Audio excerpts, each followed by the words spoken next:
तो जब रमा अम्बेडकर की चर्चा होती है तो पीपल हैव टच्ड माई। इन्हें शेरलॉक होम्स इस नाम से जाना जाता था उस समय। Ashish is a director for the world, but he's my friend.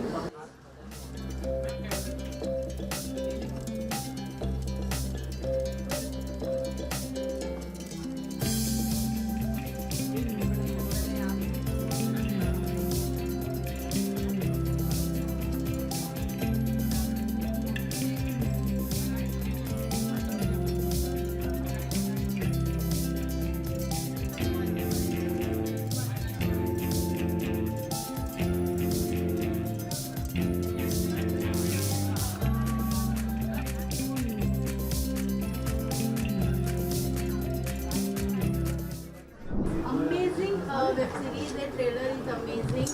First of all आपके कैरेक्टर से स्टार्ट करेंगे, क्या कुछ कहना चाहेंगे, अपना कैरेक्टर कैसा है और क्या कुछ कहना चाहेंगे अबाउट द स्टोरी? मुझे बहुत खुशी है कि आज मानवत रिलीज़ हो रही है, मानवत मर्डर्स सोनी लिव पे। और इस सीरीज़ में काफ़ी सारे सरप्राइजेस हैं। Casting is the biggest surprise और मैं कर रही हूँ रुक्मिनी का किरदार निभाना मेरे लिए बहुत ही चैलेंजिंग था। मैंने काफ़ी फिल्में की हैं, आई थिंक मैंने कुछ ज़्यादा ही फिल्में की हैं, अराउंड 100, तो उसका सेलिब्रेशन अलग से करेंगे। लेकिन वेब स्पेस में ऐसा किरदार मिलना और उसे पूरी शिद्दत से परफॉर्म करना बहुत डिफ़िकल्ट होता है। मेरे डायरेक्टर आशीष बेंडे, मुझे लगता है he is a director at par. उनकी एक फिल्म हमने देखी है, आत्मा पैम्फलेट, जो कि एक मराठी फिल्म थी, but here having this fabulous star cast and portraying Rukmini was breathtaking. वो जो म्यूज़िक है ना, हमारा टाइटल ट्रैक, वो मेरे दिमाग में घूमता रहता है और आपके दिमाग में घूमता रहेगा, I am very sure. Of course आपने काफी मूवीज की हैं, but about this personal character, तो what made you said yes कि हाँ ये कैरेक्टर मुझे करना है? मोस्ट इम्पॉर्टेंटली मैंने ऐसा किरदार कभी किया नहीं था। मुझे हमेशा अच्छा लगता है कि डायरेक्टर्स, राइटर्स, प्रोड्यूसर्स हमेशा they come up with a different challenge और a surprise for me. So I was very curious कि do you mean you want me to play this role? तो वो मेरे लिए ही I couldn't believe it. And Rukmini has fabulous shade, she is described as the most beautiful woman. You can not actually, मतलब आपको पता ही नहीं चलता है कि रुक्मिनी के दिमाग में क्या चल रहा है, उसे क्या चाहिए, उसका प्लान क्या है। तो ये सब ढूंढना और रुक्मिनी के सारे जो ड्रीम्स हैं उसे पोर्ट्रे करना, शूटिंग में भी मुझे बहुत मज़ा आया था। और ऐसा होता है ना कि कभी कभी कोई कैरेक्टर आपको लपेट में लेता है अपने, तो it was like that I had become Rukmini and I am so happy that my track was with Makarand and Ashu was our investigative officer. तो टसल देने में मज़ा आया। जब मैम वेब सीरीज या फिल्मों की बात करें, जब रियल कहानी और रियल स्टोरी पे बेस्ड हो और एक बुक से लिया गया हो, तो कितना रियल और चैलेंजिंग हो जाता है अकॉर्डिंग टू एक्टर कि उसे स्क्रीन पे वैसे रियल दिखाना कि ऑडियंस हमसे कनेक्ट करे, उस टाइम के दौर राइट, लोग कनेक्ट करें। तो आपके लिए कितना चैलेंजिंग रहा very interesting question. To tell you very sincerely, मैंने इसके पहले 3 ऐसे किरदार किए हैं जो रियल लाइफ पे बेस्ड थे। First one was Ramabai Ambedkar, जो कि बाबा साहेब अम्बेडकर जी की प्रथम पत्नी थी। वो बहुत मुश्किल था क्योंकि रमाबाई की हमारे पास सिर्फ 1-2 तस्वीरें हैं और लोग उन्हें बहुत मानते हैं, लोग उन्हें रमाई बोलते हैं। वो इमोशन इतनी इंटेंस थी कि जब मैं किसी भी प्रोग्राम में गई हूँ, आज तक बता रही हूँ, तो जब रमा अम्बेडकर की चर्चा होती है तो people have touched my feet and I have always been overwhelmed और मुझे आंसू आ गए हैं आंखों में। एक रमा अम्बेडकर थी, दूसरी थी मंदाकिनी आमटे, जो कि हाल ही में आई थी फिल्म, डॉक्टर प्रकाश बाबा आमटे की पत्नी। तो मंदाते तो हमारे साथी हैं। और तीसरी थी सुलोचना दीदी। तो सुलोचना दीदी की इच्छा थी कि आई शुड पोर्ट्रे हर, तो डिफ़िकल्टी से गुज़रना पड़ा था, बट देवर फैब्यूलस चैलेंजेस। और रुक्मिनी इन सब से बहुत अलग है क्योंकि रुक्मिनी के बारे में लोगों ने सुना है। She is a haunting character, बहुत ज़्यादा पढ़ा है लोगों ने, बहुत ज़्यादा गूगल किया है रुक्मिणी के बारे में। तो ऐसी एक औरत जो किसी को समझ में नहीं आई कि क्या थी, वो बहुत ही mystery kind of a woman है। तो मोस्ट गूगल्ड वुमन परफॉर्म करने में मुझे बड़ा मज़ा आया। वो कहे क्या आपने पर्सनली रेजोनेट किया उस कैरेक्टर के साथ as you are in real? आपको मेरी सीरीज़ देखनी पड़ेगी मानवत मर्डर्स, और आपको मुझे बताना पड़ेगा कि मैं क्या रुक्मिणी से रेजोनेट करती हूँ। This is a very tricky question, तो मुझे लगता है कि डायरेक्टर से पूछते हैं। मैम जैसे कि स्क्रीन पे हम लोग देख सकते हैं कि सही मैम और आप दोनों सिस्टर्स हो ऑन स्क्रीन। Yes. तो कैसा केमिस्ट्री कैसा रहा, और अकॉर्डिंगली एक्टिंग की बात करें तो कैसा रिश्ता है वेब सीरीज में? इस सवाल के लिए एक फ्लाइंग किस, क्योंकि दो लड़कियों के केमिस्ट्री के बारे में बहुत कम सवाल आते हैं। Thank you so much. तो सही और मैं पुणे 52 में साथ थे, और साथ नहीं भी थे, फिल्म में साथ थे। तो this is the second project that we are together. और बड़ी प्यारी है मेरी बहन, लेकिन उसे इतना डोमिनेट करना, खुन्नस देना, कंफ्यूज करना मुझे अच्छा नहीं लग रहा था। जो अच्छा लग रहा था वो शॉर्ट के बीच में कर रहे थे, लेकिन स्क्रीन पे तो टसल थी। लास्टली फैंस को और ऑडियंस को क्या कुछ कहना चाहेंगे मैम अकॉर्डिंग? बहुत धन्यवाद, शुक्रिया, क्योंकि ये मेरी हैट्रिक रिलीजेस का दौर चल रहा है। 2 हफ्तों पहले जो तेरा है वो मेरा है, वो परेश रावल सर के साथ थी जो रिलीज़ हुई। उसके बाद लव सितारा रिलीज़ हुई RSVP की, और अब है सोनी लिव पे मानवत मर्डर्स बाय आशीष बेंडे, जिसमें मैं प्रोटैगनिस्ट हूँ। रुक्मिणी नाम है मेरा। मैं चाहती हूँ कि आप सब ये शो देखें और हमें बताएं कि आपको क्या अच्छा लगा, और we are waiting for your feedback. Thank you.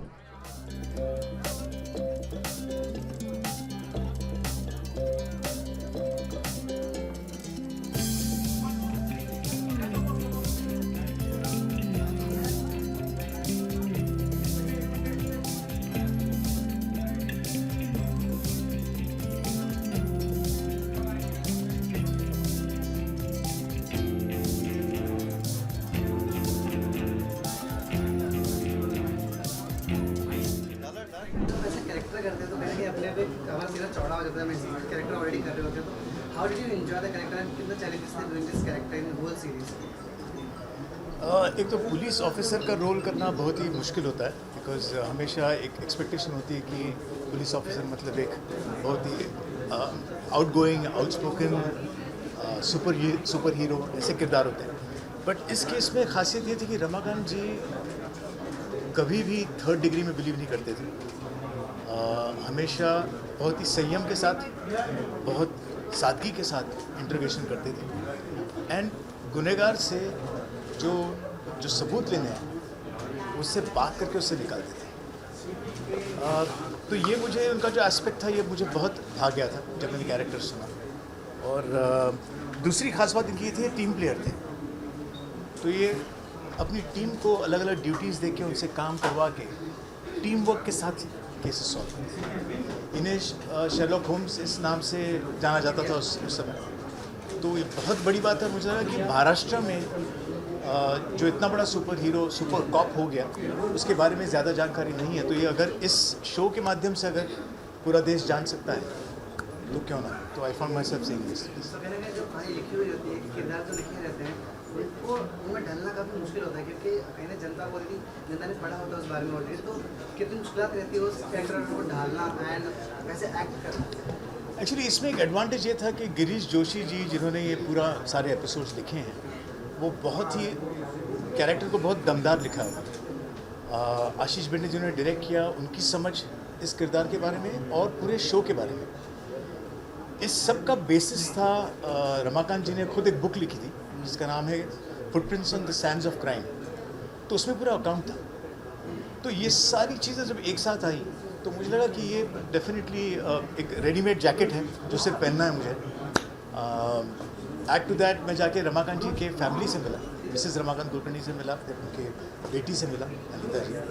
तो उनसे और बहुत सारी जानकारी मिली। अब वो कैसे थे और कैसे बिहेव करते थे, कैसे सब उनकी फैमिली लाइफ क्या थी, किस तरह से अपने फैमिली के साथ वो पेश आते थे, कैसे वक्त निकालते थे फैमिली का। ये सारी चीज़ें भी मिली, तो इन सबको साथ में लेकर ये कैरेक्टर क्रिएट कर पाए हैं। कहीं ना कहीं जब हम एक्ट करते हैं तो बहुत सारी चीज़ें ऑलरेडी जब कर रहे थे तब सीख जाते हैं, लेकिन पूरी जर्नी में एक ऐसी क्या बात थी जो आपने रमाकांत पूरी जर्नी में सीखी जो आप मुझे याद रखना है अपने साथ? हाँ, मैं तो समझूंगा एक ही है, उनका संयम, उनका नेवर गिव अप एटीट्यूड, ये दो चीज़ें मुझे ज़बरदस्त लगी और वही दो क्वालिटीज़ हैं जिसकी वजह से वो इतने सारे केसेस को सॉल्व कर सके। बहुत बड़ी बड़ी केसेस उन्होंने सॉल्व किए, जैसे रमन राघव का केस है जो 68 में हुआ था, right up to Indira Gandhi assassination case, उसमें भी उन्होंने he was the only guy appointed from Bombay, that time Bombay, to go to Delhi and solve it. तो उनकी ये जो परसिस्टेंस थी उसी की वजह से वो शायद कर पाए। लास्ट क्वेश्चन सर, ये रेस नहीं लगा ऐसे कैरेक्टर करते टाइम, रेस क्या है ऐसा फियर ऑफ क्रिटिसाइज कि क्रिटिसाइज ना करते ज़्यादा, अगर कुछ थोड़ी बहुत चीज़ हो जाती है मेरे कैरेक्टर क्योंकि वैसा कैरेक्टर है ये, हाँ हाँ, काफ़ी बारीकी से हमें पेश आना पड़ता है, तो ये रिस्क नहीं लगा करते वक्त क्या? नहीं, रिस्क तब लगता है जब आप तैयारी नहीं करते। तो मैंने काफ़ी इस किरदार पे काफ़ी अभ्यास किया। मैं खुशकिस्मत हूँ कि आशीष बेंडे जैसे डायरेक्टर था तो उसके साथ रीडिंग्स की, सारे बाकी के जितने एक्टर्स हैं उनके साथ रीडिंग्स की। तो ये जो प्रेपरेशन है ना, उस प्रेपरेशन में आप जब आपको ढा देते हैं तो आगे चल के फिर you become more effortless with trying to create the characters. Thank you so much sir. Thank you. कैसा लग रहा है, हाउ इज फीलिंग? हमें तो शो बेहद पसंद आया है बट ये भी गारंटी देती हूँ कि लोगों को भी पसंद आएगा।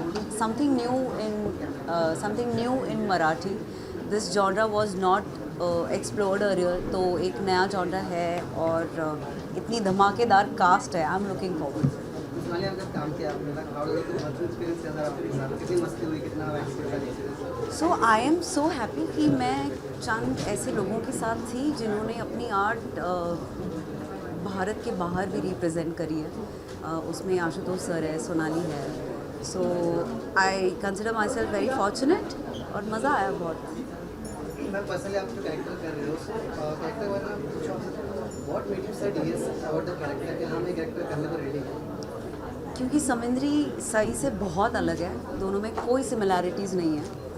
There was no reference point, और जिन कैरेक्टर्स के रेफरेंस पॉइंट्स नहीं होते उनको निभाने में बड़ा मज़ा आता है। इसलिए What was your take on collaborating with director Ashish?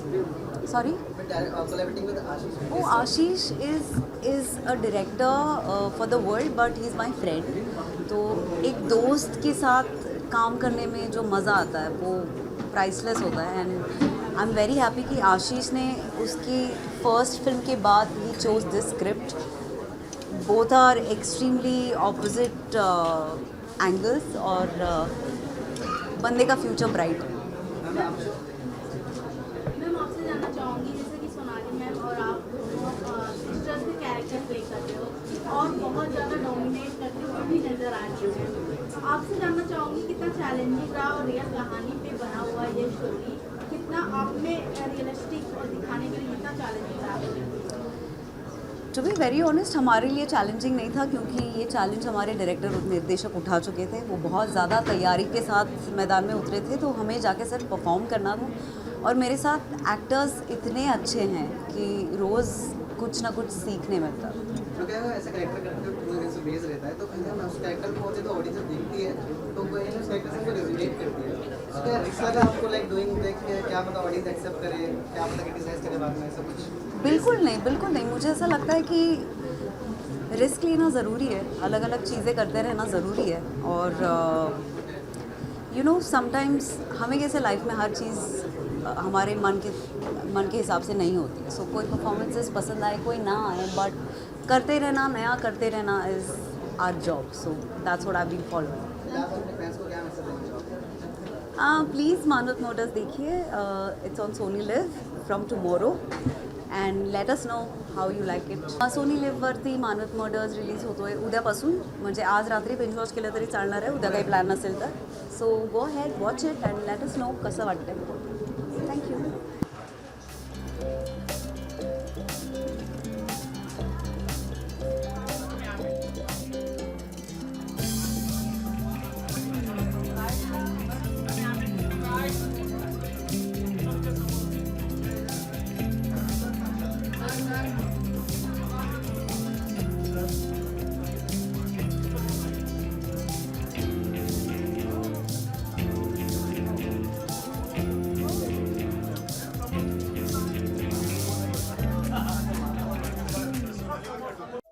Subscribe to Midday India.